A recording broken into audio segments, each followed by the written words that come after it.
Oh my god. Once again, members of BTS holding up a mirror, an unclean, an unpleasantly, uncomfortably dirty mirror to my personality and my persona. Hello everyone, my name is Comedian again. If you watch part 1 of this reaction series, then it was Comedian back then, and it's still Comedian now, just to keep you posted on that. I'll let you know if it changes in the future. We're doing the Writing Styles of BTS. Last time we did RM, and it was very, very cool, like well-made, and just impressive. Like, it was one of those things that reminded me, like, oh yeah, I was rubbish at university, really. I'm amazed I scraped a B or a 2-1. Like, I got lucky, I think, just incompetence. Like, this person knew what they were talking about and talked about it well, which are two things I can't say about my university time. Anyway, so yeah, next up, we got part 2, starting out with Suga. Suga is another rapper I have immense respect for, his lyrics and his wordplay and his little face, if we're being honest. So yeah, this is going to be fun. It's a long video. I got my live stream chat with me. I've got a decent sized glass of water, and so hopefully we're good to go. Maybe I'll get some cheese to nibble on, but that's in the future. Right now, what we're going to do is you're going to subscribe if you haven't already. Click the notification bell. You're going to sit down and you're going to be quiet because I need to concentrate. Let's go. Yeah. Is a character writer. I will say this until I die, he is a character writer. I'm just imagining her on her deathbed and like, any last words? Yeah, come closer. Yoongi is a character writer. Who the hell's Yoongi? Metaphor, modal, it's all about character. I do think there are some pretty key differences between his writing as Suga and his solo writing, and even differences between the 2 August D mixtapes, with the understanding that these are all writing styles of Min Yoongi. When I say that he is a strong character writer, that's kind of like how there's a difference between, you know, comedian as a person, me as a person normally, and the comedian I started out being 2 years ago and then kind of gave up on. But it's kind of the same thing as well. Oh, and thank you to Vanessa McCarthy for the super chat. That you're going to help inspire me to keep going in this video. It's a long video. And the emotions that he writes from are fictional. What I mean is that strong character writers can embody very different personalities, dialects, motivations, and emotions in their speakers. Character writing is really strong in any kind of music that acts as a form of oral storytelling, such as folk music and, of course, rap. As a writer, Yoongi is so flexible and versatile that he can present different and as a human being, rhythms he's and a flexible chap. Stories and desires and fears. A great example of this is in outro Her.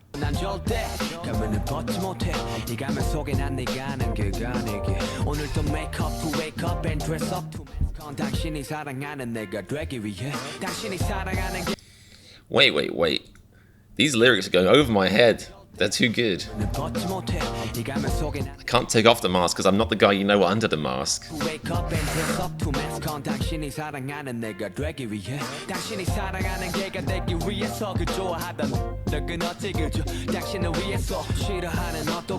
This beat is so different for him as well. It's interesting. Oh my god. Once again, members of BTS holding up a mirror, an unclean, an unpleasantly, uncomfortably dirty mirror to my personality and my persona. Your laughter and happiness is how I measure my happiness. That is the sad reality of being being a comedian. I actually started doing improv again, like just this week, and I already feel slightly happier because I made some people laugh in a room. It's tragic, really, but that's how it works. I completely understand this, Yoongi. Like, if people aren't validating me, if people aren't telling me I'm okay, then I'm not okay, because I don't have faith in myself.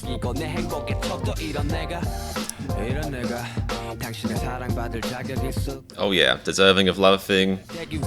Always trying to be the best and failing. As Suga, his speakers often write from the subtext, and Yoongi is really deft at indirect characterization. The text is all about the little things he does to keep up his disguise as the perfect boyfriend. Or as I wrote in my script, pobby friend, whatever that is. But I think that person might be the world's first pobbysexual. Like, that was their subconscious being like, find yourself a good pobby and settle down. He's been forced into to cope with this relationship. Suga's speakers are often incredibly vulnerable, and he focuses on moments of realization, distress, and helplessness in his writing.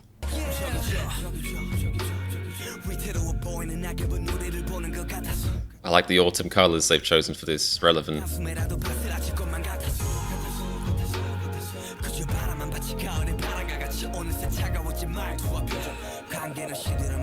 See, this is a song that doesn't really apply in Los Angeles because there's basically like 2 seasons here. But I know what he means. I remember seasons. Autumn leaves. Suga lets the emotions from the imagery form the larger metaphor about dying relationships. Like Jihyo, Suga is a great subtextual writer, and his writing often focuses on the speaker's behaviors, memories, and psychologies.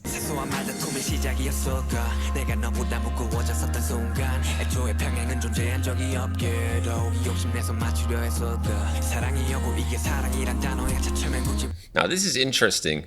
I'm assuming this is from... Maybe this is... To be fair, they have solo type songs on their album, so, you know, I don't know. But if this is from his first mixtape, because I don't think...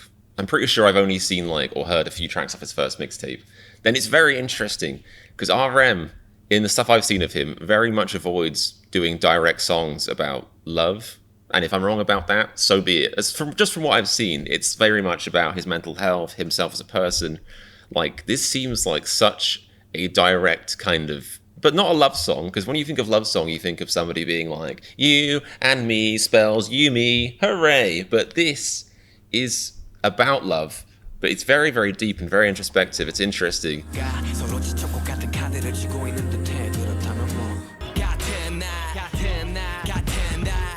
Now, this song I do recognize. My chat tells me this is indeed from BTS albums. That's what I think is very cool. Like Jimin's Lie, basically a Jimin solo song, but from, you know, a BTS album.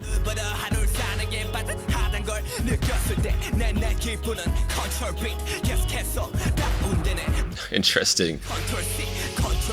I like that. That's a good rap reference. Casually splice references to the speaker's memories with behaviors happening right now, which is a quick and simple way to convey reactions and mentality.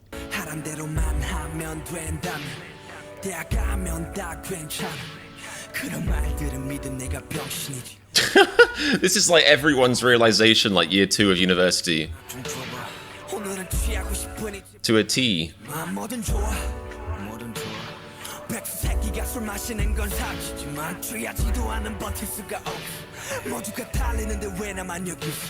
Damn. I feel like the more you hear these lyrics, the more Suga's personality makes sense, you know? The August D mixtape is centered almost entirely on anecdotes from his personal life and maps out both the motivations of Yoongi as a writer and August as a persona.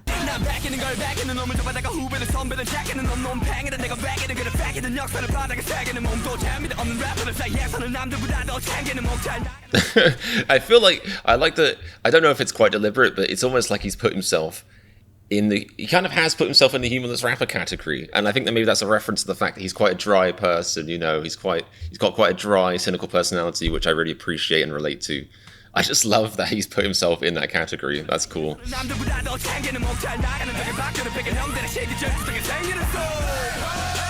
August D, as both a mixtape and a song, is exciting for its sound, pace, and aggression, and serves as a character introduction that separates this side of Yoongi from his BTS persona. The writing here is purely about characterization and personification. This mixtape is flooded with wordplay, cultural references, idioms and expressions, and self-reference that distinguish August's dialect from Suga's. All of which went over my head. Such needs writing that suits a group dynamic, presenting one overall message and tone with 7 smaller undertones. August's writing could probably never be published. That is very interesting.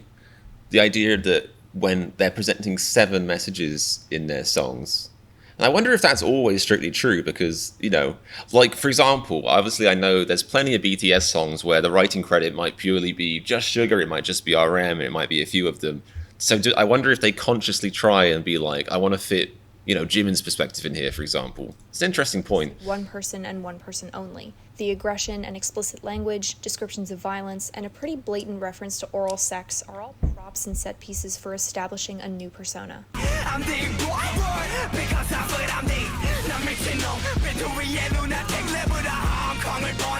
My tongue, technology. Sign me up.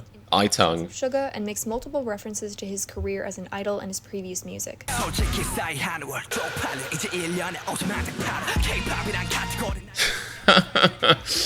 Wow. This is interesting. Yoongi has Oh, I love the way he turns around that negativity and the pretentiousness around, being an idol's not cool because it's not underground. He's saying, you should be grateful I'm an idol because if I'd stayed as a rapper, you wouldn't even have a career. Space to easily ignore his idol career or his position in BTS and work August purely as a character project, but instead he has August personify himself more like an unchained version of Suga finally getting to speak his mind. August D, at least during debut, is an imitation of Yoongi given his own soundtrack. Yoongi is switching up his writing style to better suit this version of himself.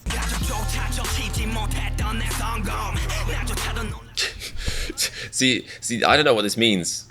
In the sense that even my family can foresee my success, I feel like that's hinting at the idea that usually your family would be very supportive of you.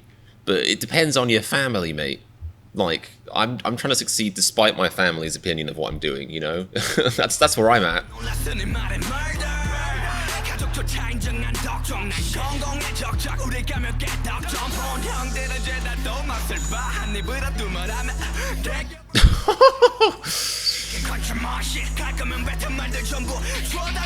This mixtape is wow. a dark revisionist history of Suga, or one of those true... Like, RM, he's got some really cutting lyrics, and obviously RM, and also J-Hope, they've all, kind of, dissed or hit back at people calling them idols or pop artists or whatever. But Suga is the one person you do not want to put in a cage. He is a chained maniac. Every single time I hear, because I'm so insecure as a human being, so breathtakingly insecure, whenever I hear Suga giving out a diss track, I'm always like, please say it's not about me. It's devastating. If I knew that was about me, I would curl into a ball and cry for weeks. It's so devastating. It's crazy. Persona of August against the persona of Suga against the person of Yoongi. August is the uncensored, unchained version of Yoongi who gets to say everything that Suga won't, but he also exists in partner to Suga and what Suga's accomplished. He looks so innocent as well. It's always the ones you least suspect. Status and the way he's been slandered for it, whereas Suga is that idol. And Yoongi has expressed this struggle in interviews and documentaries and lives, so of course that would be part of his own music. The August D mixtape is largely a collection of stories and character pieces about Yoongi's past, as well as his hunger for success and personal peace.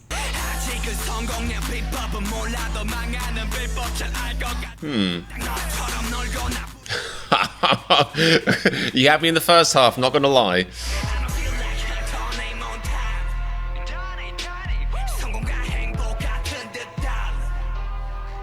That is true.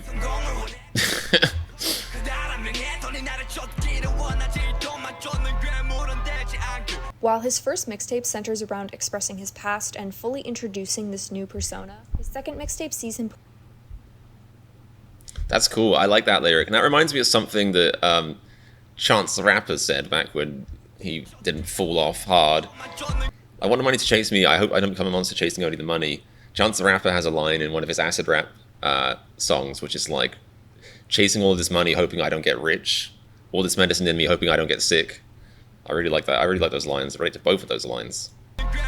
Same energy here. While his first mixtape centers around expressing his past and fully introducing this new persona, his second mixtape sees him putting on new costumes and experimenting with different kinds of storytelling. And massive, booming beats. The costume he puts on is one of a king. And I'm not convinced it's a costume. I'm convinced he is just a king.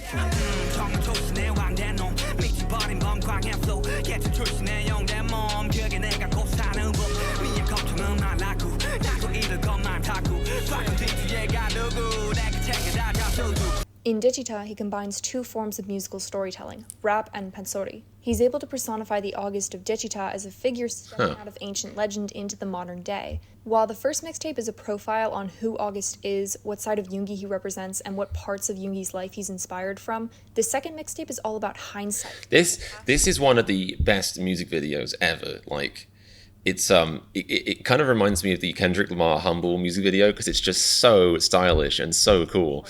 Life he's inspired from. The second mixtape is all about hindsight. The past is no longer the main story, it's the backstory. This second mixtape is all about reflection, and using historical forms of music and storytelling in combination with his rap translates that perspective into sound. D2 does reference the first mixtape.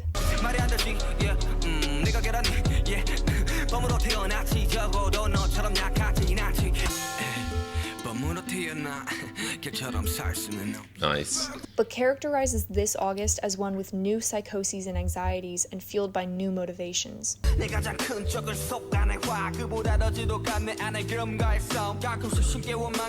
All right, I want to sit Sugar down and have a discussion about laziness, because I think laziness is a title that is given out,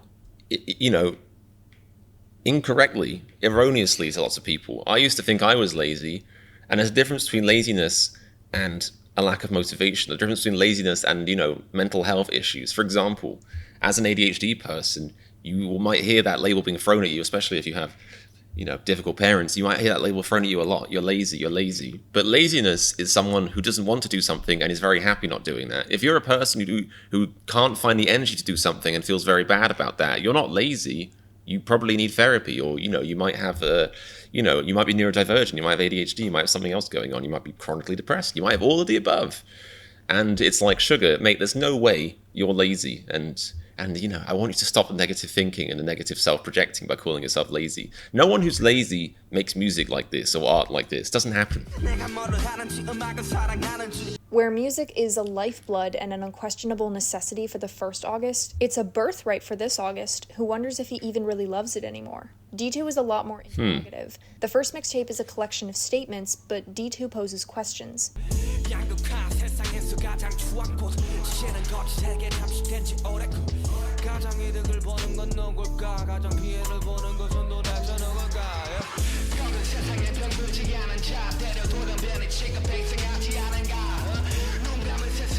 I feel like this is kind of what I was talking about just then.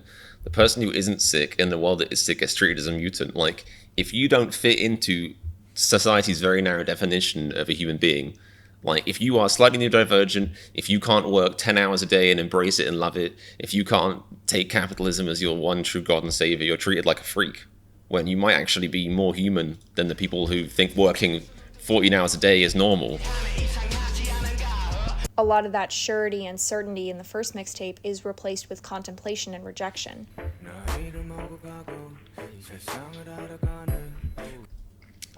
And to address what someone said in my chat, if you hear me talking about ADHD and you relate to what I'm saying, it doesn't necessarily mean you have ADHD, but it's something to consider. There are online resources you can use. You can search ADHD online test, and you can look into it. Because the thing that's the biggest mindfuck about ADHD is when you first start researching it, if you do have it, you look at these things that are like diagnoses, you look at these things that are telltale signs of having ADHD, and you think to yourself, but surely everyone deals with that. Like, everyone has trouble with time management, and everyone struggles doing things at work that they don't want to do. Like, everyone only wants to do stuff that they really, really are into, and if not interested in it, they can't focus. And the answer's, well, no, actually. There's people that don't have those issues, and it sounds weird because it's so hard to imagine that wouldn't be the case for everyone. But if that isn't your experience, you wouldn't know.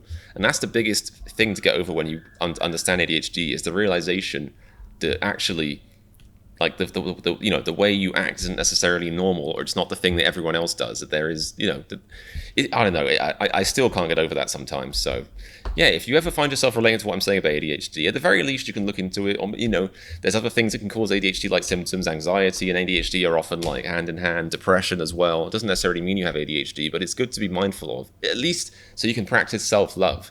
Because the idea that you're a failure or you're a terrible person, if, for example, there's this thing that you should do that you want to have done deep down, but that you don't have the energy to do, it doesn't mean you're lazy. It doesn't mean you're a terrible person. There's a difference. Intent is so important.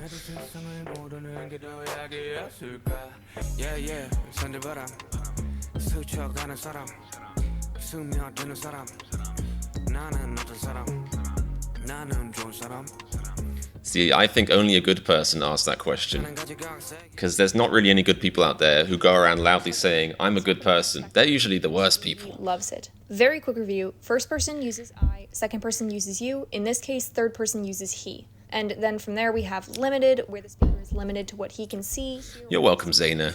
And omniscient, where the speaker has unlimited knowledge like a god. In his solo music, you refers more to a group you. Anyone who doubted him, anyone listening, the anonymous you, the nebulous you. You as in nebulous. You as in big companies, you as in the enemy. I'm sure Yoongi had specific names when he wrote these mixtapes, but these Yus are not named and characterized the way August is. They're deliberately washed together, this insignificant mass of people beneath August. They have no accomplishments or personalities to set them apart. Other characters are props for characterizing August. This second person is used to add more dimension to the first person. Over time, Suga's writing plays with perspective when it comes to discussing himself. Suga will switch between the first, second, and third person to discuss himself in different ways, whether sympathetic, judgmental, or condemning. There's a really interesting exchange of perspectives in his solo interlude Shadow off the 7 album. In Shadow, the first-person perspective represents his external self. This first-person external self is gradually corrupted by an internal Shadow who uses the second person. This difference leads to an intense argument between the two selves over which one is the real Suga and which one is the facade. This is a great segment of this video, really good, because I feel like the whole inner dialogue and struggle with, like, personification, and also as far as, like, you know, which person you use to describe yourself. Like, I'm sure lots of us who have anxiety can relate to that thing of, you know, especially in your teens or something, thinking, oh wait, I'm talking to myself in the second person, or even like I'm using we, I'm using the term we, I must have schizophrenia. Like, that's such a common anxiety to have. And the answer, in case you're wondering, which I was told by a therapist, which was very reassuring, is if you think to yourself, I think I have schizophrenia, you probably don't have it. People who actually have schizophrenia usually are not self-aware about it. And also, once you hit the age of like 24, 25, if you haven't been diagnosed with it and, you know, you pretty obviously don't have it, then that's it. Like, you know, usually it starts showing up in your early 20s at the latest. And if you're past that, you're probably already safe. Probably just anxiety. That's a whole different kettle of fish. But yeah, the whole, you know, person thing, like, you know, I feel like I can kind of plot periods of my life when I'm more confident or happier because I'll use the first person when talking to myself more, like I. But then more recently, it's been you. It's back to that scolding term of you. You should have done this. You didn't do this. And then I start thinking, why am I calling myself you? That's weird. But it's not weird. But I think it is a very interesting thing of how we relate to ourselves and as far as what, you know, person we use when talking to ourselves.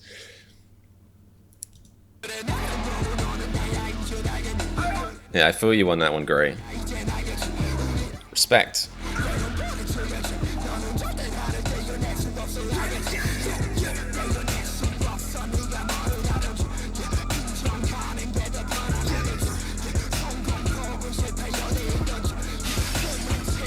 It probably is better just to embrace these things. This is what I should be saying to myself when I'm using the second person.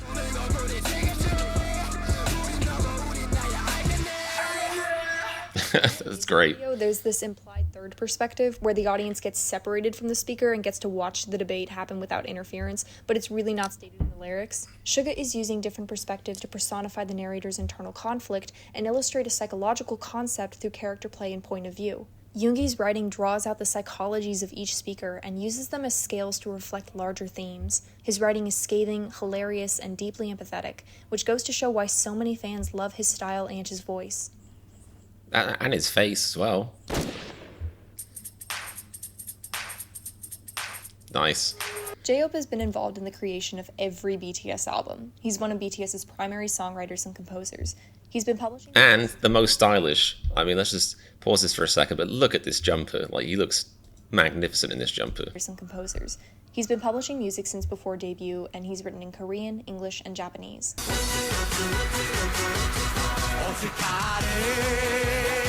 This is a bop. I'm loving this. J-Hope has a tape, which is, of course, Hope World.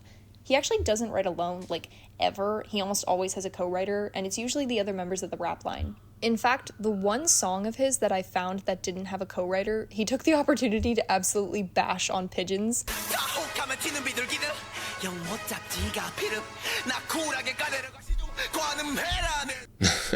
Pigeons being, like, casual listeners that don't understand his lyrics, I assume. I mean, one verse is an absolute bop. Wow, and another super chat from Alicia Laura. Thank you so much. I'll get back to these super chats later and read them out in full, but I see that. Thank you very much, guys. Appreciate this. J-Hope's style is characterized by his unique tone, stylistic repetition, and strong transition. I mean, I'm pretty sure the pigeon was metaphorical. But okay. His writing is performance writing. He has a lot of versatility in his lyrics. He can be zany and ironic, but also intense and aggressive.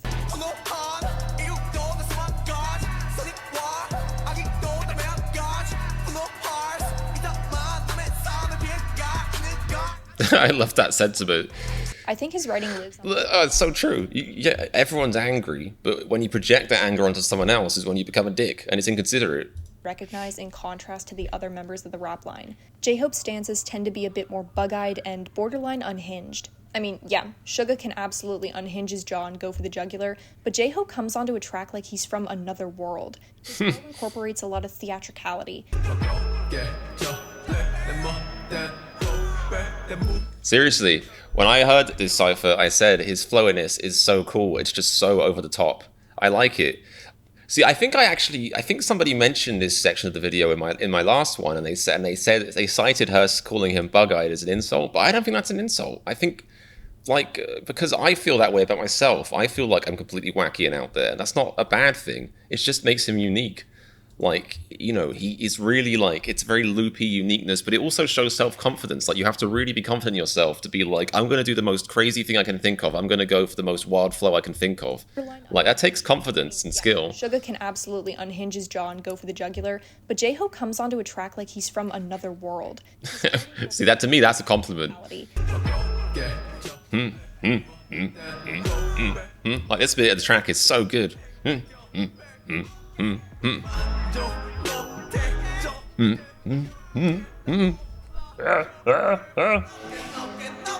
He really does love Gnocchi, great pasta. But he'll twist the in-betweens to kind of rope the audience into the narrative.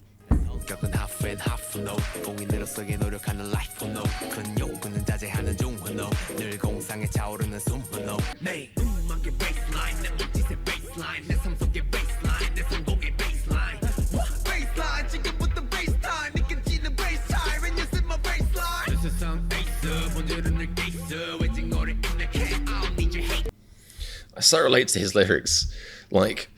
I think the thing about empathy is it means you do kind of comprehend other people's hatred. I understand where you're coming from. Then the irony is people who have, for example, I don't know, narcissism or sociopathy, for example, they might not be able to comprehend why other people actually have empathy. That's why you hear that term virtue signaling. I don't think those people are capable, ironically, because they have no empathy. They're not capable of comprehending that other people do have empathy, that other people do actually feel things for other people. And then the flip side of that is I can understand why people feel hatred, but my logic again is why would you share it? Why? And if you do feel hatred, get therapy. Don't share it. Or share it with a professional.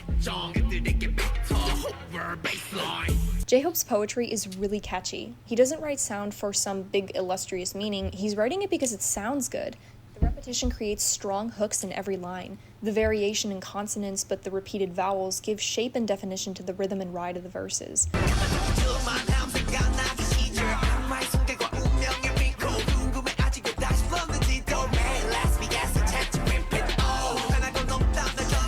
See, if I remember this song, I love the beat in the chorus, but the beat outside of the chorus, I don't like. It's a really weird.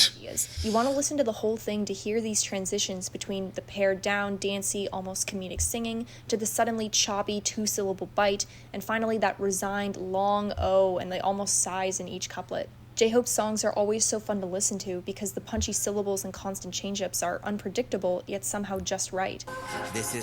Okay.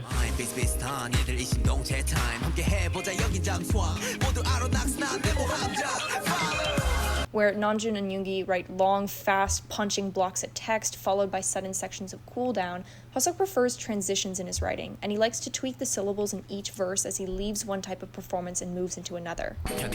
It is true, from what I've seen of, the different styles, J-Hope's is very much more like Suga will basically overwhelm you with words, RM will overwhelm you with metaphors, imagery, and J-Hope, he doesn't go for that kind of approach.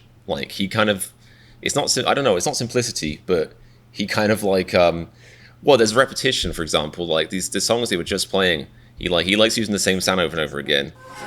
Yet You know, it's just a different style. of cool down, Hoseok prefers transitions in his writing, and he likes to tweak the syllables in each verse as he leaves one type of performance and moves into another. Like, it's almost like, I don't know how to describe it. It's like a xylophone, you know, a rising scale. Like she says, he's repeating the same kind of syllable sounds and tweaking them, which is obviously a very, very different style to Sugar's or RM's, but really, really cool.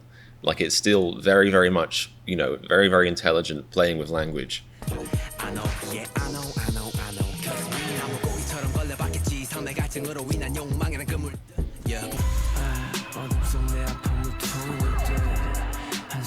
And his songs at times are a little bit more emo, a little bit more flowery, a little bit more like imagery. I mean, look at this. The Rainbow Road, Pains in the Dark, The Cold Air Was Frozen by Sighs. Very cool stuff. Very, very flowery.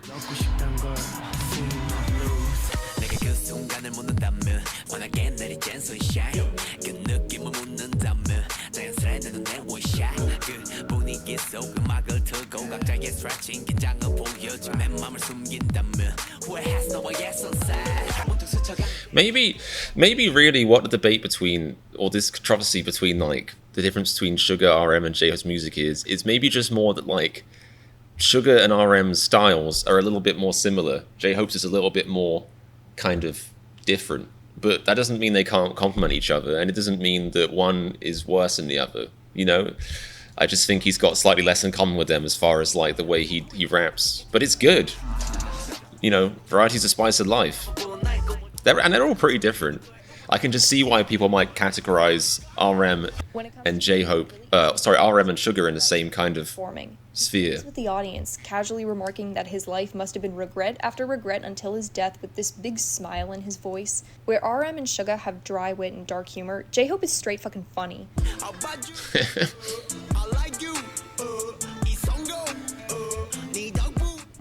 That's the best way of complimenting your audience.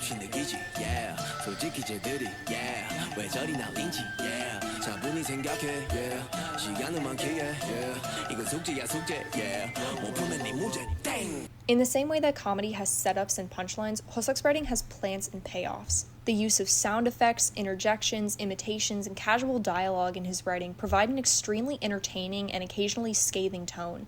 By keeping these things to the... Yeah, some good points being made in my chat right now.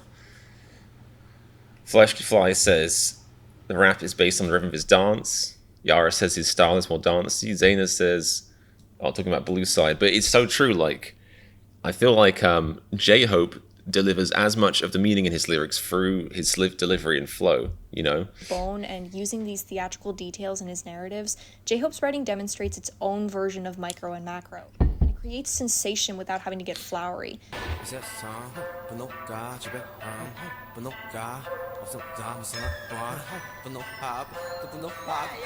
This man is so nice and friendly, he can't comprehend anger.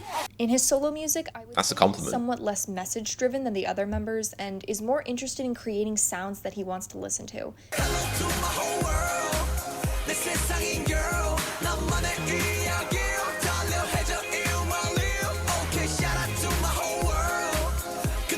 Okay. Yeah, I know about that because I feel like, you know, I took away plenty of message from his mixtape, which was basically him trying to spread as much positivity as he could. But this is all valid criticism. Because, again, before I had read this video, I read there was a little bit of drama about this person insulting J-Hope, and I haven't really seen that yet. And I think it is unfortunate that, you know, I mean, I've fallen foul of that as well. It's you know, the problem is the bigger an artist is, the more fans they have, and then out of those fans, you're going to have 0.001% of people who are just like really, really intense and really, really defensive, which is fine. But the point is, when it's BTS and they have 1 billion fans, that 0.001% actually represents a decent amount of people, and you can fall foul of those people quite easily. I mean, maybe she said something worse at the end here. I don't know, and I do disagree that his message, that he doesn't have much message in his raps, because I felt like, you know, I took plenty away from Hope World, but I don't think there's anything mean in here. So, you know, if it did start a whole war in her comments, and that's unfortunate. It is one of the unfortunate side effects of you know, of talking about something that people relate to this much, because people get very, very defensive about it, and they might, you know, and they might misinterpret your intentions as well, is the other thing.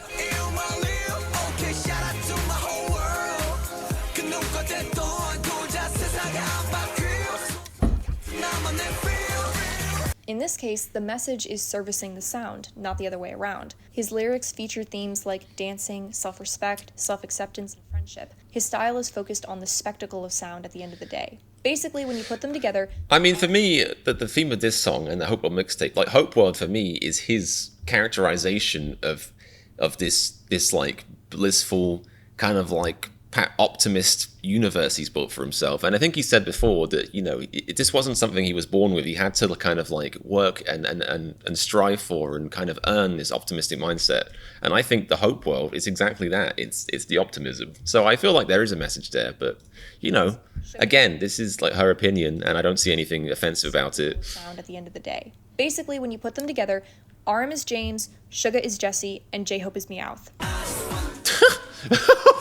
well, yeah, that might upset people. I love Meowth though, so.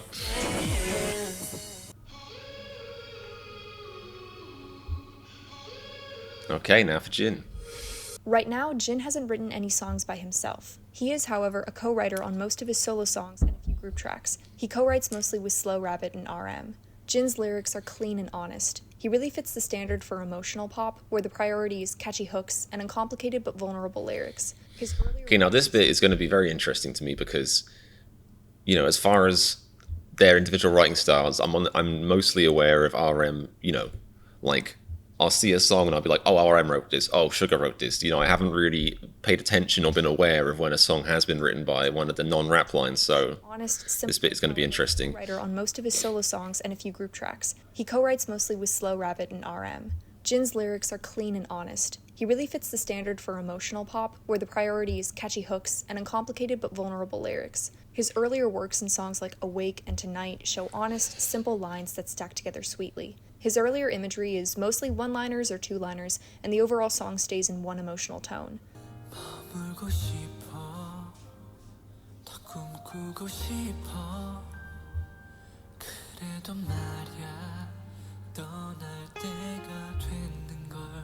I saw someone say on one of the various sites that Awake was written purely by RM and Jin had nothing to do with it. They cited no source for this, and everywhere else I've looked cites Jin as the second writer. So, I'm going to assume, at least somewhere in this song, some of the lyrics are Jin's.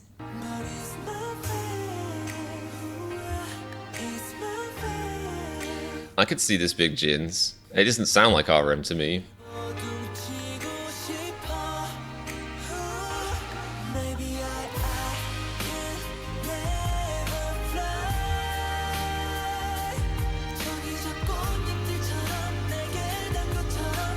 Like, it sounds very different from RM stuff. Jin's writing is so I can see it. Writing or confessional writing, and I don't mean immoral confessions like Jin killed a man and then he well, maybe Jin did kill a man. His heart. I mean more that his emotions, usually his anxieties, are at the forefront. Complex rhyme schemes and sonic poetry don't play as huge a role. Jin doesn't seem to care about sounding like a genius or playing 3D chess with the audience. I think he just likes to talk to his fans through his lyrics. He doesn't seem to care about overcomplicating things.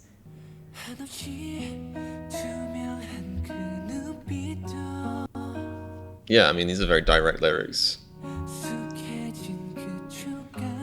Very tragic lyrics as well.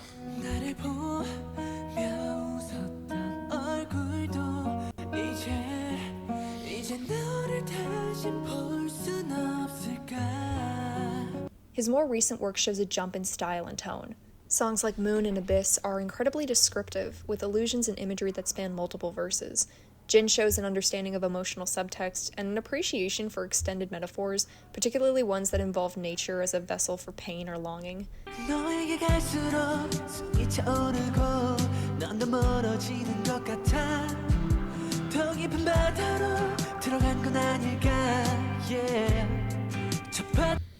Yeah, thematically very, very different. Interesting as well. Let's have a look at this again. The more I run out of breath.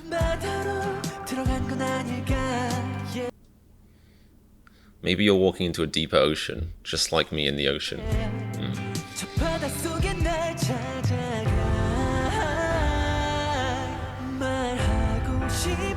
I like the idea that you relate to somebody because you feel...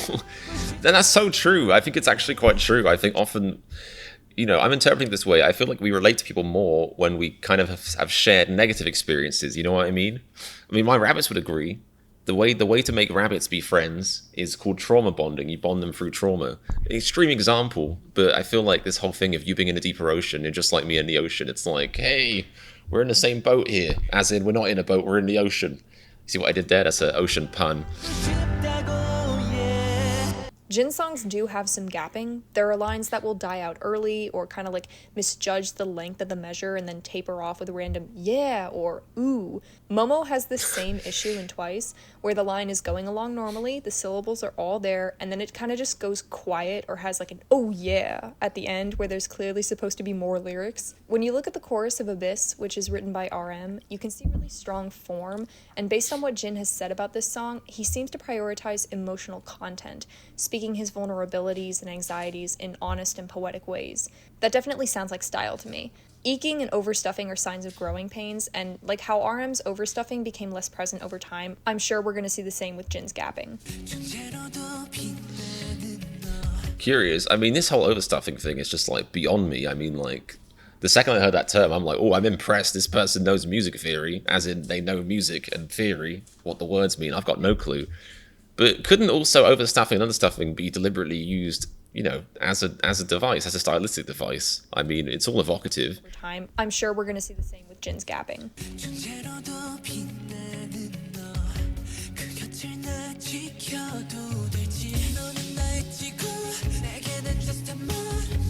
I like that. Well, also he sounds beautiful as well.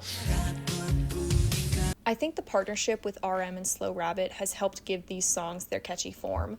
Regardless, Jin's solo songs tend to be some of my favorites. The writing just strikes the balance between imagery and catchy one-liners.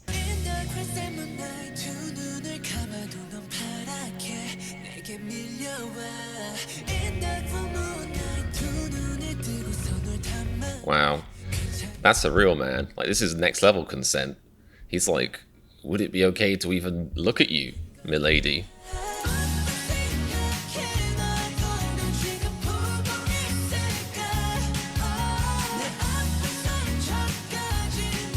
I like that.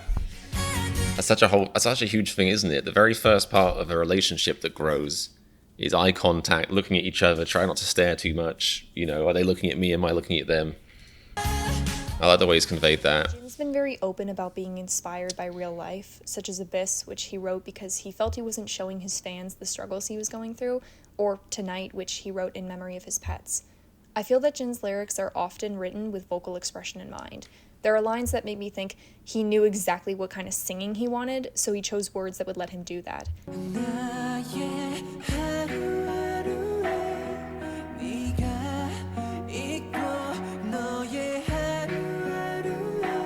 She's basically saying he's like Nickelback, trying to make sure he can go, yeah! Moon goes up and down!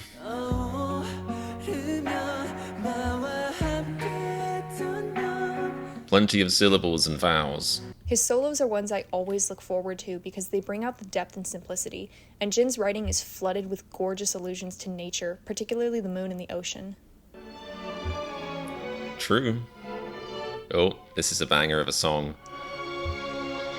One of the songs I made the effort of adding straight to my iTunes. 9 composition credits. Right now, he's yet to publish a song by himself, and he has the fewest writing credits in BTS, but his work has created some of BTS's most... Well, he was busy getting his hair dyed that color, and it was worth it. ...in Tears and The Bridge of Disease. Jimin is similar to RM in topic, in that his lyrics are largely about identity, but different in technique. RM's identity pieces are either rebellious and bold, or self-searching and sad. Jimin's identity pieces are sensitive and occasionally sinister. His work can be a bit existential, and he has his own brand of character writing that's a bit different than Yoongi's. Yeah? When she said sinister, I was like, well, steady on, but then I was like, yeah, I guess Lie is a bit sinister, so I'll agree with that. Jimin's identity pieces are sensitive and occasionally sinister. His work can be a bit existential, and he has his own brand of character writing that's a bit different than Yoongi's.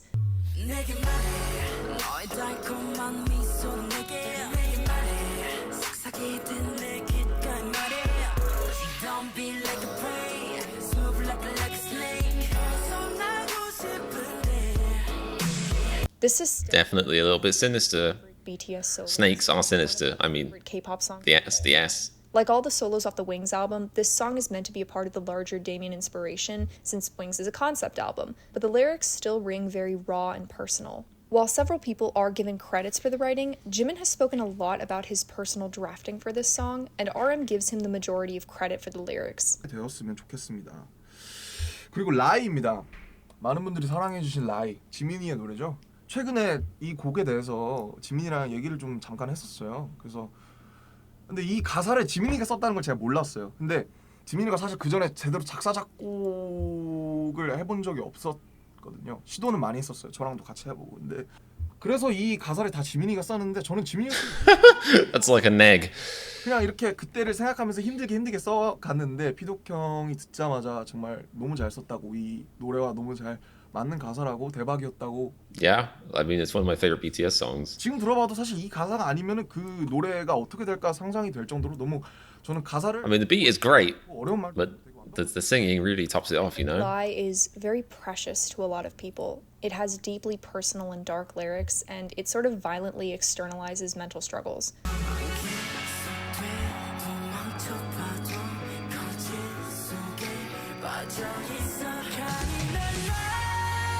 I'm caught in a lie every single day. Every single day I turn the camera on and I'm like, hello, human beings, I'm one of you. And that line as well, like, I think I kind of related it this way when I was reacting to the song initially, but, you know, it's that, like, the lie is that you're fine and everything's okay, and you kind of get trapped in it to a degree where it's like, because you put on his face, this brave face of being okay, that you don't even, it's almost like you've accepted your fate. It's like you're not raging against, you know, the sadness, not raging against the lack of happiness. You've just kind of started pretending, and pretending is comfortable. And in this line I relate to so much. Give me back my laughter. Like, yes, please. I feel like it's very rare where I have a laugh and it feels good and wholesome and full, you know. Oftentimes I feel like I laugh because I know I should. Conceptually what I've heard is funny, and I want to reward the other person for saying something conceptually funny. From the way RM talked about the process of Lie, I get the same feeling with Jimin that I get with Momo sometimes, that this song was likely partially produced and composed before the lyrics were written, and some of the lyrics are built to suit the sound of the song and the vocal expression. This is just speculative, but I get the feeling he knows what he wants to do with his voice even before he has the words. Since he's credited as the main composer on songs like Promise, that wouldn't surprise me. I want you to be light, baby. You should be light. Is this Jimin singing? That's impressive. Like, it sounds like a female vocalist. It's so high, it's good. Songs incorporate strong second-person perspectives, but these lyrics write to a very specific you who acts more like a named character, whereas in Suga's music, they're more an ambiguous listener or a group audience.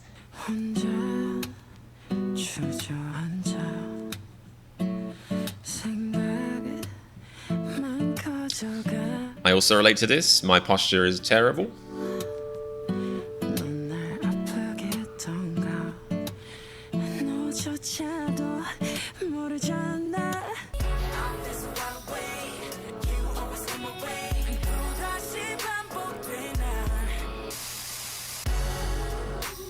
Hello, Ayana.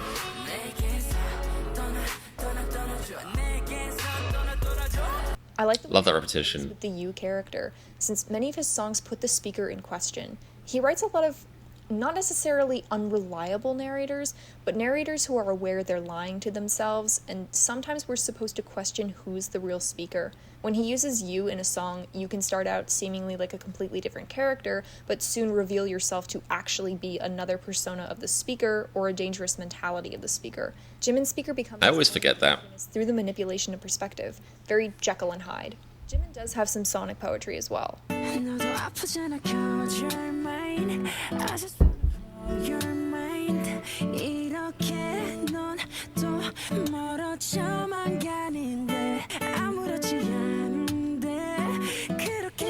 feel like it's one of, like, if he sang like this all the time, his voice box would explode. It's crazy.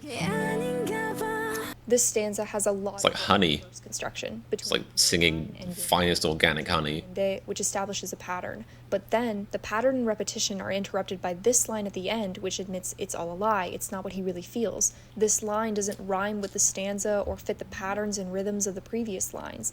So as an audience, we're sonically lulled into the ease and repetition of the lines that make up the lie. Great analysis. The reality of the situation is an audible interruption that doesn't fit. The comfort of lying to yourself is contrasted with cold, hard truth through sound. Jimin seems very selective about what writing tactics make it into each song. In Lie, Jimin is capable of personifying that fight against the mask through the false second person and the interrupted verse construction.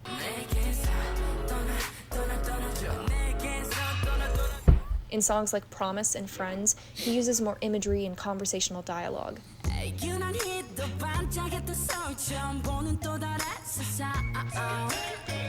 get the Ow. I always like that. None of his songs feel accidental or half-baked. I think working with RM might give him a good sounding board. I really like their collaborations since they're both so involved with identity and mentalities. They both love poetry, so more of that, yes please. I would also love to see Jimin branch out and write some songs by himself. He's got the skill. Taehyung has been writing here and there since the early days of BTS, but recently he started publishing more often. In 2020 alone, he published 5 new songs. Taehyung is such an art student, and his lyrics are crazy sensory. His style fits ballads, since catchiness and hooks aren't as important as emotional narratives. I would categorize him as an externalized writer, using the world to make I don't know on face value if I could think offhand of like these lyrics, but based on his personality and his whole Tay language, I'm going to guess they're completely abstract, flowery, and out there. His style fits. That's my guess. Since catchiness and hooks aren't as important as emotional narratives. I would categorize him as an externalized writer, using the world to make observations about himself and his experiences. So far, so true. Yep, there it is. Tay language.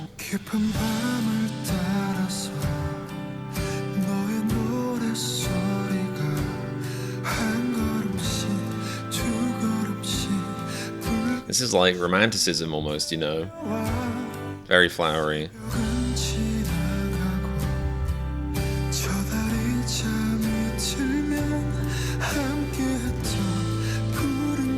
It's taken the lyrical path less traveled.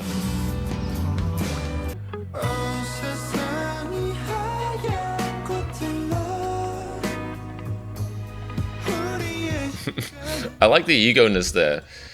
The world's full of white flowers to make our time more special.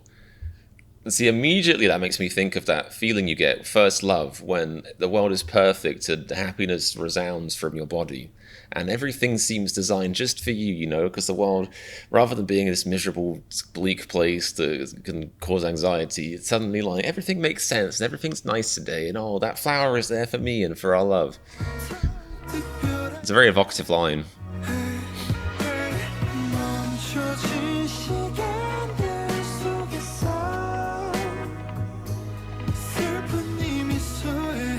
Yeah, seems like that kind of first love kind of thing. Gets that vibe. He is the textbook definition of a style writer. Simply stunning visual language. His characterization of emotions, memories, and the world is immersive. You can really sink into the imagery and sensory details. Taehyung has a gift for headspaces and the emotional world building of a song, if you could call it that. His earlier songs have writing on the simpler side, sometimes just listing vague feelings or actions and naming his thoughts very presently. This is like some slow R&B. This is saucy. I like how breathy his voice is. Stigma is more of a catalog of loosely connected statements with similar emotional tones. There is a broader narrative, but the lyrics stay pretty surface level and textual. By 4 o'clock, V starts developing imagery, metaphor, and extended figurative language. He's obsessed with the moon and whiteness, white flowers. He should have been an astronaut or a stargazer.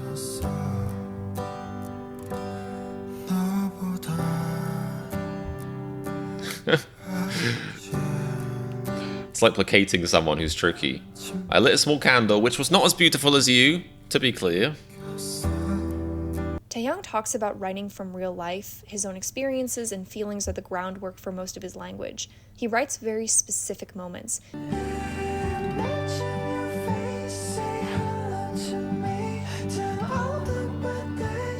Wow, he's trying to beat Jimin for most likely to destroy his vocal box in one song. His writing can be quite That's very soothing. based off just one experience he had, or a memory, or a real-life minute. A full verse, or even an entire song, could be dedicated to just a couple seconds of his life.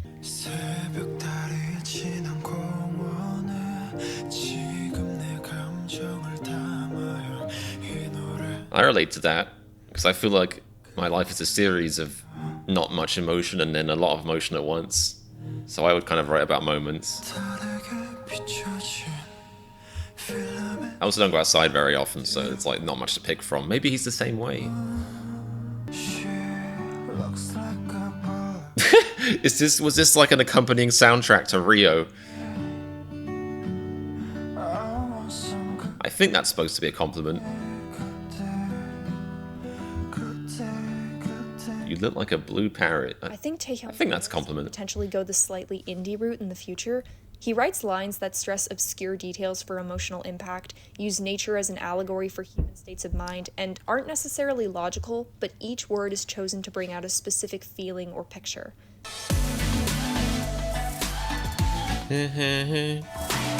Okay, so Jungkook is Jungkook, and as such, he does everything, and sometimes all at once. He's definitely writing credits outside the rap line. He's been writing and producing since he was a kid. He's written in Korean, English, and Japanese. He's a writer, a producer, a director, and even an instrumentalist for some of BTS's music.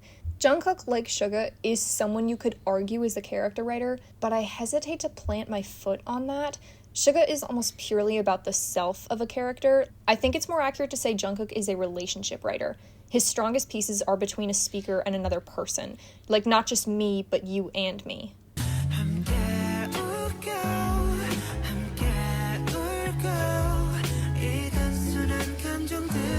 Because it's BTS, you can't be sure he's not writing to like RM right now.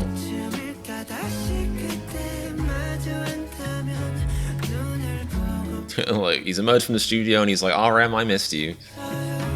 Unlike RM, Suga, and J-Hope, who write like they're talking to themselves or about themselves, Jungkook's lyrics are usually written like they're directed at another person. He seems to love exploring interpersonal relationships.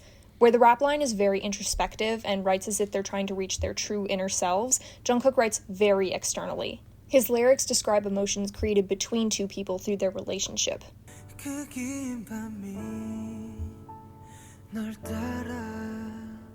The long night seems to flow after you.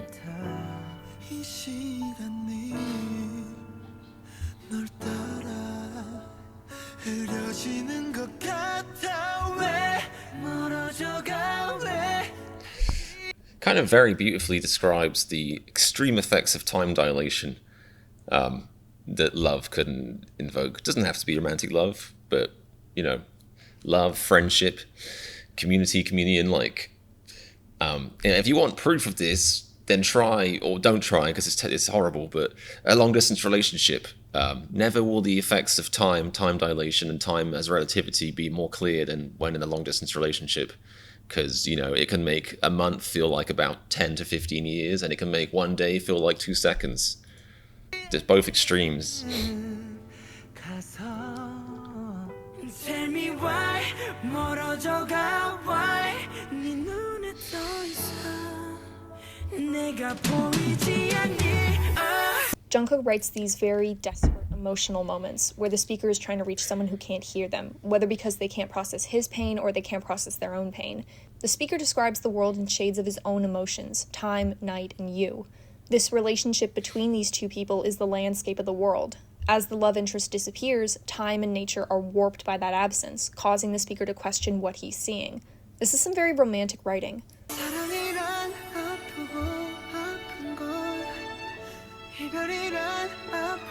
Oh man, seriously, these lyrics are just reminding me so much of the long distance relationship thing.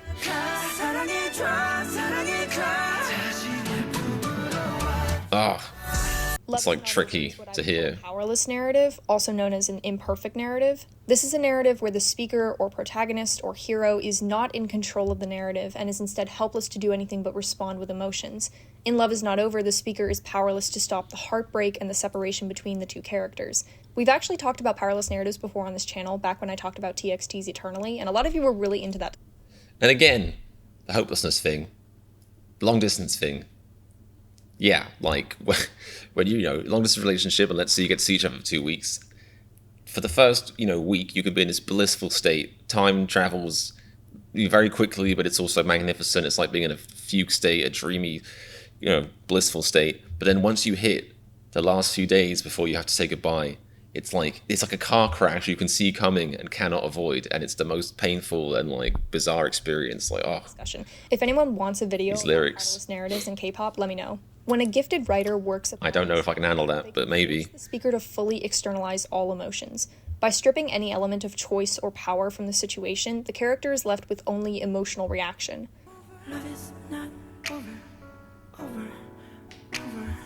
Love is not over, over, over. Yeah, I could have used this track 8 years ago, whatever it was. That phrase, love is not over, isn't just about how love is stronger than any fight, it's this delusion of the speaker trying to piece his relationship back together. You can hear the speaker go through every stage of grief except acceptance. It's kind of funny, but Jungkook's lyrics feel like letters written to somebody incredibly important. The poetry holds so much intention, and the speaker's words are chosen as if there's someone on his mind he wants to reach. While this style is present in a lot of his lyrics, depending on the song's message or the theme of the album, the word choice becomes specific to each type of relationship.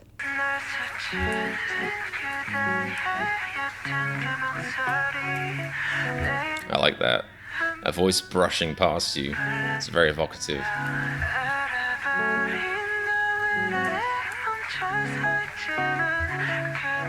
Yeah, see, this is like romanticism. It's very, very flowery. Very imagery heavy, metaphor heavy. Character study on different relationships, each from the perspective of a different letter writer. Where the speaker in Love is Not Over is being left behind, the speaker in Still With You is striking out in search of the other person. Again, that figurative landscape of love, but this time with a totally different tone. The subtext in this opening implies a dead relationship, a voice that's passing, a frozen sunset, but the statements of the speaker change the narrative. Still With You features an empowered narrator.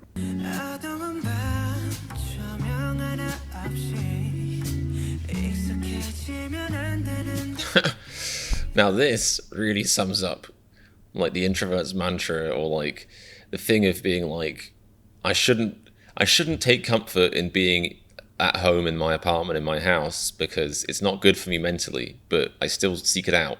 If my brain made sense, I would seek out sunshine, I would seek out the outdoors because that makes me happy, but then I seem to take relief in doing things that I know will make me miserable long term.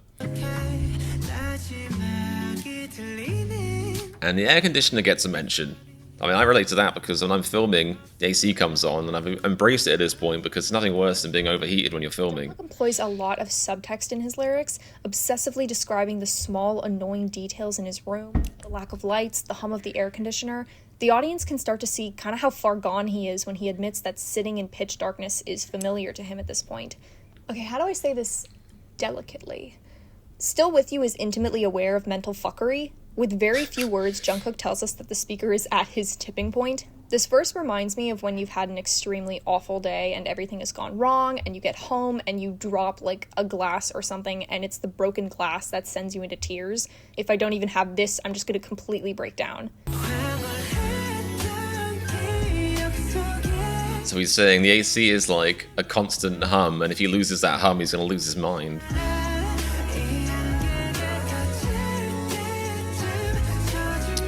Something unpleasant about the term wet feet, isn't there? Sticky feet. Also, this is beautiful imagery. I feel like Jungkook is absolutely an imagery writer. Lines like, even if I dance alone, it still rains, I'm gonna run to you on my wet feet, gives me classic Florence and the Machine vibes, like Lung's album Cosmic Love vibes. So, his speakers have relationships with their love interests, but Jungkook as a writer has a relationship with the world. Like RM, he's aware of his own status as an idol and an artist and a celebrity. His writing seems spurred on by a genuine interest in putting good in the world. I think Jungkook is driven by a desire to move others with his music, where the rap line can be very self-reflective, often debating their own places in the world and their own attitudes about themselves. Jungkook's writing largely excludes the self.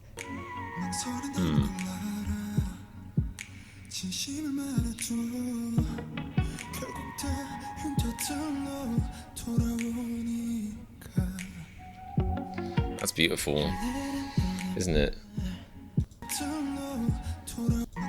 Even if you tell the truth, it'll return as scars. And it's interesting because in a way, sharing experiences, traumatic experiences, or just sharing your feelings is a good thing. But it does also bring that stuff up again. It can, bring back the scars. Or even telling the truth could lead to, like, it might be a bold and important thing to do, but it might lead to, a breakup. It might lead to disagreements. I like that line a lot. And thank you very much for the super chat, Gray. I appreciate that super chat a lot too. Thank you very much.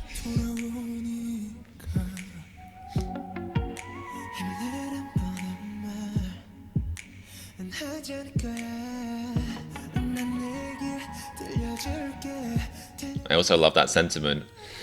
Not telling people what they want to hear, but telling them your own story, rather than being like, you'll be okay. Tell them what happened to you, and then they can relate from that and decide if they'll be okay. You can't tell people they're going to be okay, but you can relate to them and say, well, this happened to me, and I'm all right now, Into the song almost solely as a device to reach whoever the song is addressed to. His speaker is very self-sacrificing or self-diminishing, existing as a vessel for taking on the emotions and pains of others.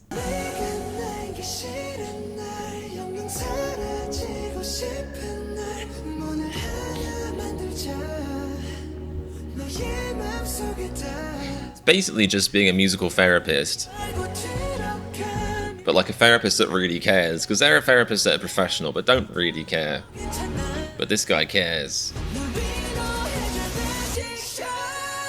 According to Jungkook himself, Magic Shop was written for the fans to comfort them during times of pain or struggle.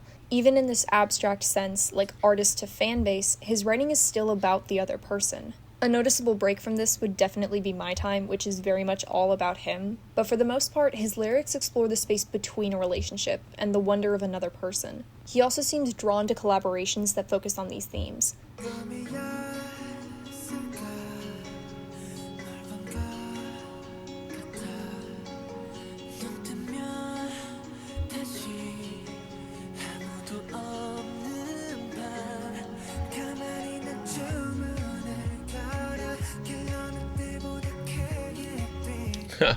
And a comment here from Vera V saying, I don't know about Rapline not writing about relationships though, especially Yoongi, Autumn Leaves, Seesaw. I think that is one of the problems, is like, because I was thinking about this video earlier, because she basically implied or straight up said she wrote this as a script, as in she basically wrote this as an essay, and it must have been like 20 or 30,000 words. It's incredibly impressive. I mean, it's very, very well written, well delivered as well, but all of that stuff. But the thing about an essay is, when you're following that strict university, like professorial kind of theme of an essay, you kind of, you find your conclusion, you find your thesis, and then you have to make stuff fit. And there are times when you might be writing something and be like, I don't even know if I agree with that, but my thesis says this, and I can make it fit, so here we go. Maybe that's the case here, I don't know. But I guess overall, the idea is that Jungkook writes more about external people and about emotions, other people, how he relates to them, which, from what I've seen, I can agree with, I guess.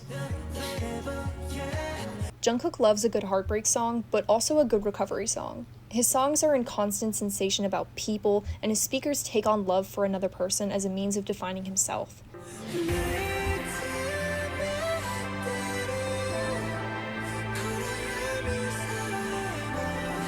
Wow, this is an optimistic and upbeat person. Even the darkness is beautiful.